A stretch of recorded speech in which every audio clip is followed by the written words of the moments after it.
दोस्तों नमस्कार। दोस्तों तो राफेल आ ही गया और अंबाला एयरबेस पर 5 राफेल लड़ाकू विमान उतर चुके हैं। उनकी तैनाती स्ट्रेटेजिक तौर पर उस जगह को बहुत महत्वपूर्ण मानी जा रही है क्योंकि वहां से लाइन ऑफ कंट्रोल और लाइन ऑफ एक्चुअल कंट्रोल यानी पाकिस्तान की सीमा और चीन की सीमा सबसे नजदीक है और एक लिहाज से राफेल के टारगेट में ये आते हैं। हवा से हवा में मार करना या हवा से जमीन में मार करना, दोनों तरफ लाइन ऑफ एक्चुअल कंट्रोल या लाइन ऑफ कंट्रोल दायरे में राफेल के हैं। तो यह अंबाला में खड़ा है। लेकिन सवाल है, यह राफेल एक ऐसा सौदा 36 विमानों का हुआ जिसने खुद के आने से पहले इस देश की संसद की चूल्हे हिला दी, सुप्रीम कोर्ट की साख को लेकर भी कई सवाल खड़े किए। सड़क से जो सियासत डिगाने की परिस्थितियां हुई उसमें बहुत सारे नारे सियासत के मद्देनजर ऐसे ऐसे दिए गए जो इससे पहले इस देश में कभी दिए नहीं गए थे। यह राफेल आखिर चीज क्या है और फ्रांस की कंपनी दसाल्ट ऐसी कौन सी चीज है जिसके मद्देनजर भारत की राजनीति लगातार डगमगाती रही। और इस राफेल विमान के जरिए उसके लड़ाकूपन से इतर इस विमान में कुछ जादू खोजा जा रहा है क्या, जिसके जरिए पाकिस्तान चित और चीन पस्त हो जाएगा। क्योंकि जिस जनरेशन का राफेल है, क्या वाकई उस जनरेशन का विमान ना पाकिस्तान के पास है ना चीन के पास है? ऐसे बहुत सारे सवाल हैं। लेकिन आज हमें लगता है शुरुआत तो हमें करनी चाहिए 67 बरस पहले दिल्ली के पालम एयरपोर्ट पर इसी तरीके से 4 लड़ाकू विमान उतरे थे और वो 4 लड़ाकू विमान भी फ्रांस से ही आए थे और फ्रांस की दसाल्ट कंपनी से ही आए थे जिससे राफेल आए हैं। और उन 4 विमानों को लेकर उस वक्त संसद के भीतर समाजवादियों ने उस वक्त के प्रधानमंत्री नेहरू को कटघरे में यह कहकर खड़ा किया था कि भारत की जरूरत लड़ाकू विमान है या फिर अर्थव्यवस्था इसकी इजाजत देती है क्या। और सड़क पर राम मनोहर लोहिया ने इस बात को खड़ा किया था कि दरअसल भारत की अर्थव्यवस्था इतनी मजबूत है नहीं और आजादी के तुरंत बाद भारत ने पहली बार अंतर्राष्ट्रीय बाजार में लड़ाकू विमानों का जो सौदा किया था वो दसाल्ट कंपनी के साथ ही किया था जो फ्रांस की कंपनी है। और नेहरू ने पार्लियामेंट के भीतर यह जवाब भी दिया था कि अगर ऐसा महसूस विपक्ष को एक क्षण के लिए हो या इस देश को इस क्षण के लिए महसूस हो कि जो लड़ाकू विमानों में जो पैसा लगाया गया है उसकी वजह से इस देश में कोई इंडस्ट्री रुक गई, कोई बांध नहीं बन पा रहा है, या फिर किसानों को जो सुविधा दी जानी चाहिए या मजदूरों को लेकर जो सरकार की नीतियां उसमें कोई अड़चन आ रही है, तो आप मुझे बताइएगा। तब हम अगर उसका जवाब नहीं देंगे तो माफी मांग लेंगे। स्थिति वो आई नहीं। मौजूदा वक्त में भारत की अर्थव्यवस्था को लेकर आज सवाल नहीं करेंगे। आज तो सवाल राफेल का है। जब 67 बरस पहले 4 लड़ाकू विमान भारत की जमीन पर उतरे थे तब भी दिल्ली में उस लड़ाकू विमान को देखने के लिए लोगों की भीड़ थी। तब ऐसा मीडिया नहीं था, लोग खुद अपनी आंखों से देखना चाहते थे। और आसमान से गुजरते हुए जब दिल्ली के पालम एयरपोर्ट पर गुजरा था तो इसको लेकर उस दौर में हर्षोल्लास भी था, उत्साह भी था और भारतीय सेना आधुनिकीकरण की दिशा में बढ़ रही है यह भी था। लेकिन मौजूदा वक्त और 67 बरस पहले की परिस्थितियों में बहुत अंतर आ चुका है। तब जिक्र भारत में सुरक्षा को लेकर हो रहा था, नेहरू इस बात का जिक्र कर रहे थे। लेकिन मौजूदा वक्त में अगर अंतर्राष्ट्रीय परिस्थितियों को देखें तो सिर्फ 5 राफेल नहीं आए हैं, 31 राफेल और नहीं आएंगे, बल्कि एक लंबी कतार है जो भारत में आना है।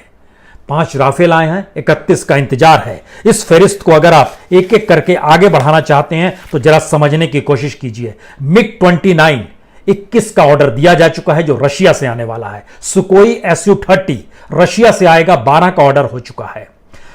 राफेल तो 31 आ ही रहा है।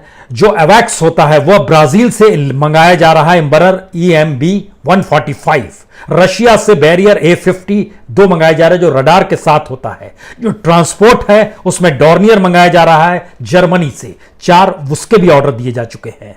जो बोइंग AH-64 अपाचे है उसकी भी एक अगली खेप आनी है। UAV जो है IAI हेरॉन इजराइल से आने वाला है, यह सर्वेलेंस में काम आता है, यह भी आने वाला है।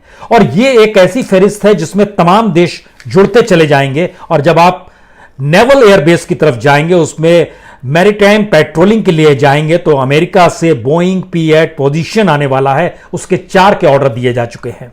जर्मनी से डॉर्नियर डीओ 228 को आना है, उसके 12 ऑर्डर दिए जा चुके हैं। हेलीकॉप्टर में रशिया से कैमोव आना है, 4 के ऑर्डर हो चुके हैं। फ्रांस से हेल्थ चेतक आना है, 6 के ऑर्डर हैं। और सिरोस्की SH-60 सीहॉक ये अमेरिका से आना है, 24 के ऑर्डर हैं।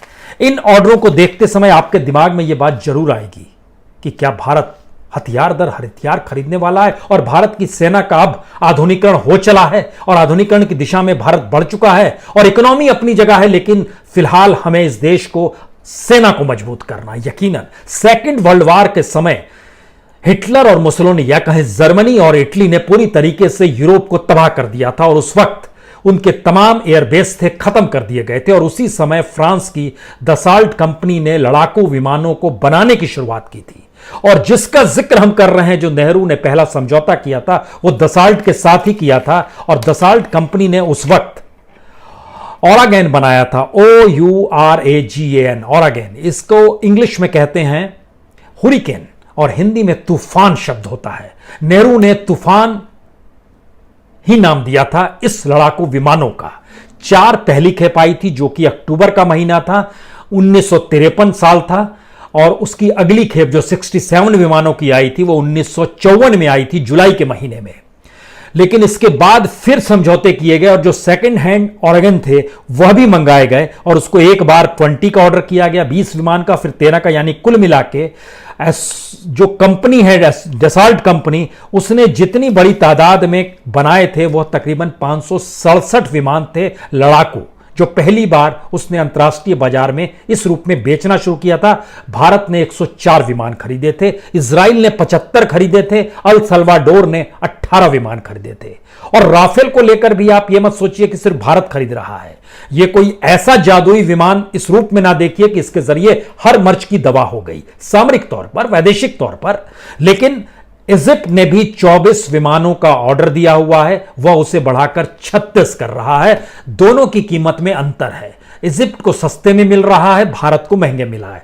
फिर थोड़ी देर के लिए भूलिए, कतर ने भी 24 विमानों का ऑर्डर किया हुआ है। यानी राफेल इजिप्ट भी खरीद रहा है, कतर भी खरीद रहा है, भारत भी खरीद रहा है और फ्रांस की सेना में भी 132 विमान राफेल को शामिल किया जा रहा है। लेकिन अगला सवाल उसके साथ यह है कि नेहरू एक के बाद एक जब उस समय विमान खरीद रहे थे तो वो फ्रांस से ना सिर्फ उन्होंने 1953 में जो ओरेगन का समझौता किया था, उसके बाद 1957 में उन्होंने माइस्ट्री 4A, यह भी लड़ाकू विमान था, यह भी 100 विमानों का समझौता किया था।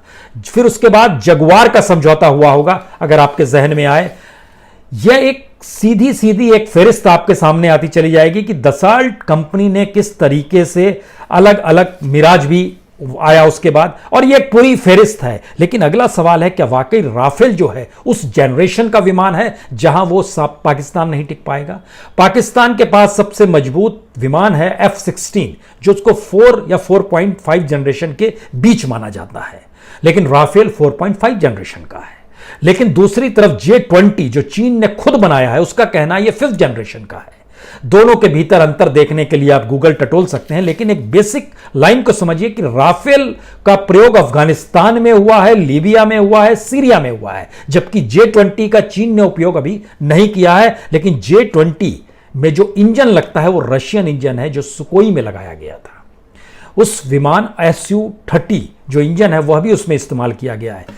लेकिन सवाल है कि राफेल एक लड़ाकू विमान है, उस लड़ाकू विमान के जरिए भारत के भीतर आधुनिकीकरण की दिशा देखना शुरू करें, या भारत अब अंतर्राष्ट्रीय तौर पर मान्यता पा चुका है कि यह सबसे बड़ा बाजार है, क्योंकि एक लंबी फेरिस्त जो हमने विमानों को दी उसमें 100 से ज्यादा विमान, हेलीकॉप्टर, सर्वेलेंस के लिए तमाम चीजें मौजूद हैं जो भारत खरीद रहा है। लेकिन फिर भी जब आप आते हैं दुनिया के टॉप मोस्ट 20 हथियार बेचने वाली कंपनियों के जो टर्नओवर को आप देखते हैं, बीते 50-60 साल में कोई दूसरा प्रोडक्ट उस तेजी से नहीं बढ़ा है। जबकि सेकेंड वर्ल्ड वॉर के बाद यूनाइटेड नेशन जब यह सोचकर बनाया गया कि युद्ध नहीं होगा, तो दसाल्ट कंपनी को ही ले लीजिए, यह सेकेंड वर्ल्ड वॉर में तबाह हो चुके यूरोप के भीतर में फ्रांस में खड़ा होता है। उस समय जो उसकी इकोनॉमी थी उससे सैकड़ों गुना ज्यादा मौजूदा वक्त का रेवेन्यू है। तब जो प्रॉफिट था उससे कई हजार गुना आज का प्रॉफिट है।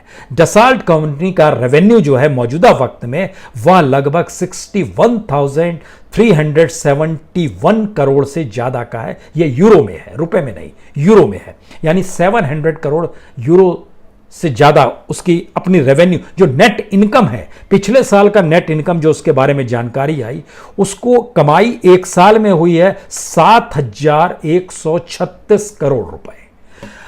दुनिया की टॉप मोस्ट 20 कंपनियां जो हथियार बेचने वाली है और अलग अलग देशों की है, उसमें से 16 देशों से भारत हथियार ले रहा है। भारत अपने सेना के आधुनिकीकरण की दिशा में बढ़ चुका है, पैसा देने को तैयार है। भारत एक बढ़िया मार्केट है, दुनिया की नजर उस पे है। इसलिए जब राफेल भारत की जमीन पर उतरेगा तो फ्रांस में भी तालियां बजेगी और उस हर हथियार बेचने वाली कंपनी भी अपने तौर पर भारत को ही देखेगी। लेकिन इन सब के साथ एक अगला सवाल है, क्या भारत को इन नई परिस्थितियों में हथियार बेचने के लिए युद्ध की स्थिति खड़ी करते हुए ग्राउंड जीरो तो नहीं बनाया जा रहा है? क्योंकि एक तरफ नेपाल, पाकिस्तान, अफगानिस्तान, चीन, श्रीलंका, बांग्लादेश, भूटान, इन सारी परिस्थितियों की सामरिक परिस्थितियों में आप मालदीव को भी जोड़ दीजिए, और इन परिस्थितियों को जब आप टटोलना शुरू करेंगे तो भारत की सेना के आधुनिकीकरण की जरूरत तो है।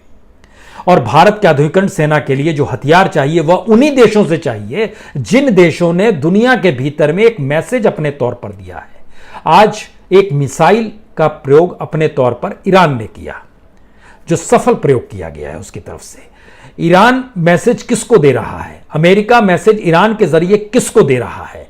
चीन कौन सा मैसेज दे रहा है? रशिया यूक्रेन के जरिए कौन सा मैसेज देते रहा? और इन सब फेरिस्त में चाहे वो अरब वर्ल्ड की स्थिति हो या उसके आगे जब आप बढ़ते चले जाएंगे, जो गृह युद्ध की स्थिति कई देशों में निकल कर आई, वहां की परिस्थितियों में जितना हथियार पिछले 5 से 7 साल के भीतर में खपा है, वह हथियार कहां से आ रहा था? क्या उन्हीं देशों से आ रहा था जो देश उन देशों की पॉलिसी के खिलाफ है और जो वहां पर गृह युद्ध की स्थिति आ गई, वहां की सत्ता को प्रभावित कर रहा था? यह एक सोचने की बात है। दूसरी सोचने की बात डसाल्ट कंपनी के साथ जब आएगी तो भारत एकमात्र देश है जिसने राफेल के साथ जैसे ही समझौता किया। इस राफेल की कीमत पे मत जाइए, क्योंकि मनमोहन सरकार अपने तौर पर कहती है हम तो 124 राफेल मंगा रहे थे, आपने तो 36 ही मंगाए हैं। लेकिन हम जो मंगा रहे थे वो सिर्फ एवरेज लगभग 600 करोड़ का पड़ रहा था। हालांकि आज दिग्विजय सिंह ने कहा 724 करोड़। इससे पहले राहुल गांधी कई मौकों पर कर चुके हैं 526 करोड़, 520 करोड़, 540 करोड़। यानी रकम को लेकर उलझन 520 से लेकर 746 करोड़ के बीच में रेंगती रही है। लेकिन 600 करोड़ अगर एवरेज मान लीजिए तो यह राफेल लगभग 1600 करोड़ का एक है। इस 1600 करोड़ के एक राफेल के साथ महत्वपूर्ण यह नहीं है कि उससे कम कीमत में कतर को मिल रहा है या उससे कम कीमत में अपने तौर पर जो समझौते किए गए हैं इजिप्ट ने, उसको मिल रहा है। सवाल यह है कि पहली बार 2015 में मौजूदा वक्त के प्रधानमंत्री ने इस बात का जिक्र किया था कि हम मेक इन इंडिया करेंगे, देश की डिफेंस के में जो भी हथियार बनेंगे वो हम खुद बनाएंगे। समझौते हुए, एफडीआई के लिए खोल दिया गया, दुनिया के तमाम कंपनीज भारत में पैसा लगा सकते हैं, रास्ता खुल गया। लेकिन किसी भी कंपनी ने किसी भी तरीके से अपनी टेक्नोलॉजी को भारत के हवाले नहीं किया। यानी आपको खरीदना ही पड़ेगा। राफेल भारत में नहीं बन सकता है, भारत को वो टेक्नोलॉजी नहीं देगा, आपको उससे खरीदना ही पड़ेगा। तो इसका मतलब यह है कि डिफेंस के क्षेत्र में अभी भी हम लोग मेक इन इंडिया की दिशा में नहीं बढ़ पाए। दूसरा सवाल, बावजूद इसके डसाल्ट कंपनी ने दुनिया के किसी भी देश के साथ 1947 से लेकर अभी तक जब कोई समझौता नहीं किया, तो वो कौन सी स्थिति थी जो उसने भारत में रिलायंस के साथ समझौता कर लिया? आप हैरत में ना आइए। नागपुर में जब आप उतरिएगा तो नागपुर के एयरपोर्ट के पीछे में मिहान का इलाका है, जो कि कार्गो हब के तौर पर है, जहां पे तमाम इंडस्ट्रीज लगाई जा रही है और उसको एक आधुनिकीकरण तरीके से एसईजेड बनाने की स्थिति में लाया गया। लेकिन वहां पर चीजें डेवलप नहीं हो पाई। लेकिन उस मिहान के भीतर एक बंजर जमीन जिसपे कुछ पानी भी बह रहा होगा, वहां पर आपको एक बोर्ड दिखाई देगा। उस बोर्ड पर लिखा हुआ है डसाल्ट रिलायंस एरोस्पेस लिमिटेड। यह अनिल अंबानी की कंपनी है जिसके साथ समझौता हुआ। यानी डसाल्ट जो 1947 में जिसने भारत को पहला विमान भेजा था और नेहरू ने पहला विमान खरीदा था ओमेगन, उस समय से लेकर अभी तक के बीच में प्रोडक्शन लेवल पे दुनिया के किसी भी देश के साथ डसाल्ट ने समझौता नहीं किया। हालांकि विमान बेचने के लिए उसने सेल्स की दुकान खोल रखी है चाइना में, ग्रीस में, मलेशिया में, ओमान में, रशिया में। ताइवान में, लेकिन कहीं भी उसने प्रोडक्शन के लिए इंडस्ट्री नहीं खोली। सर्विस सेंटर्स जो उसके हैं देश के अलग अलग, दुनिया के अलग अलग देशों में, अमेरिका में है, चाइना में है, ब्राजील में है, लेकिन प्रोडक्शन के लिए उसने किसी भी देश की जमीन नहीं ली। लेकिन भारत में प्रोडक्शन के लिए उसके अपने यहां 6 सेंटर हैं, सेंट क्लाउड, अर्जेंटाइल, बैरटेज, मैरिनेक, टैलेंस और लॉरेनाई। इन जगहों के अलावे एक नागपुर की जमीन है जो रिलायंस के साथ समझौता हुआ और डसाल्ट रिलायंस एरोस्पेस लिमिटेड के साथ joint venture Reliance arrow structure limited के साथ किया गया। इसकी अभी वहां पर कुछ भी नहीं है। ऐसा कैसे हो गया, एक सवाल यह भी जहन में आना चाहिए। इसका मतलब है कि क्या आने वाले वक्त में भारत की जमीन, भारत की कंपनी शायद इस रूप में उपयोग में आ सके जो कि अंतर्राष्ट्रीय मार्केट में बेचे न जाने वाले जो हथियार हैं उनको स्पेस भारत के भीतर दे, और एक ज्वाइंट वेंचर के साथ चीजें डेवलप, ये हो सकता है। हालांकि ये सिर्फ नाम का है, यहां पर चीजें डेवलप कुछ नहीं हो पा रही है। लेकिन इसका अगला सवाल यह है कि हम लोग जब इस लकीर में आते हैं तो फ्रांस से मिराज भी लिया गया जिसका उपयोग बड़ा करगिल में किया गया, या फिर बालाकोट में जिसका जिक्र बार बार होता है। और जब जब हम लोग जिक्र करते हैं कि कोई किकबैक्स तो नहीं हुआ है, तब तक बफोर्स हमारे जहन में आता है। लेकिन बफोर्स ने जैसे ही करगिल के वक्त में अपनी उपयोगिता बताई, लोग भूलने लगे, बोले नहीं नहीं ये तो बड़ा लाभदायक है। राफेल को लेकर भी लोग भूल जाएंगे अगर वाकई चाइना के साथ युद्ध या युद्ध की परिस्थिति बन जाती है और राफेल का उपयोग हो जाता है तो एक अलग बात है। लेकिन इन सारी परिस्थितियों के बीच में सबसे महत्वपूर्ण सवाल यह है कि भारत हथियारों के खरीदार के तौर पर है, भारत अपनी सेना के आधुनिकीकरण की दिशा की तरफ है, भारत अपनी इकोनॉमी, अपनी परिस्थितियों को ढकने के लिए सेना के आधुनिकीकरण के माध्यम से एक राष्ट्रवाद की एक नई कारपेट को बिछा रहा है, या भारत अपने तौर पर दुनिया को यह मैसेज दे रहा है कि भारत अब सॉफ्ट स्टेट नहीं है। इन 4 स्थितियों में से आपको जो ठीक लगता है आप उसको चुन लीजिए, क्योंकि राफेल एक लड़ाकू विमान है जिसका हमने आपसे एक जिक्र किया है। राफेल चीजों का निदान नहीं कर रहा है, राफेल आपके डिफेंस और ऑफेंस दोनों को मजबूत करने की दिशा में एक कदम है। और भारत की फिलॉसफी शुरू से इस बात की रही है कि हम किसी पर आक्रमण नहीं करेंगे, हम हमला नहीं करेंगे, लेकिन कोई हमला करेगा तो हम उसको जवाब देने से चूकेंगे भी नहीं। लेकिन जब इस 67 बरस के सफर में से गुजरने की कोशिश आप करेंगे तो भारत की मुसीबतें क्या थी। भारत के सामने सबसे बड़ी मुसीबत बार बार अपनी इकोनॉमी को लेकर आई है, और शायद इसीलिए नेहरू हो, लाल बहादुर शास्त्री हो या इंदिरा गांधी हो, इन 3 के कार्यकाल को अगर आप देखेंगे तो डिफेंस बजट को अलग से इसलिए रखा गया और डिफेंस के समझौतों को लोगों के सामने या संसद के जरिए, डिफेंस बजट के जरिए इस तौर पर रखा जाता था जिससे लोग इस बात को महसूस करें कि उनके पैसे का ट्रांसफर कहीं हथियारों की दिशा में तो नहीं हो रहा है, लेकिन हमारी डिफेंस की जरूरत है, वो मजबूत होना चाहिए, लेकिन देश भी मजबूत होना चाहिए। इसका जिक्र तो जय जवान जय किसान में ही नजर आ गया था।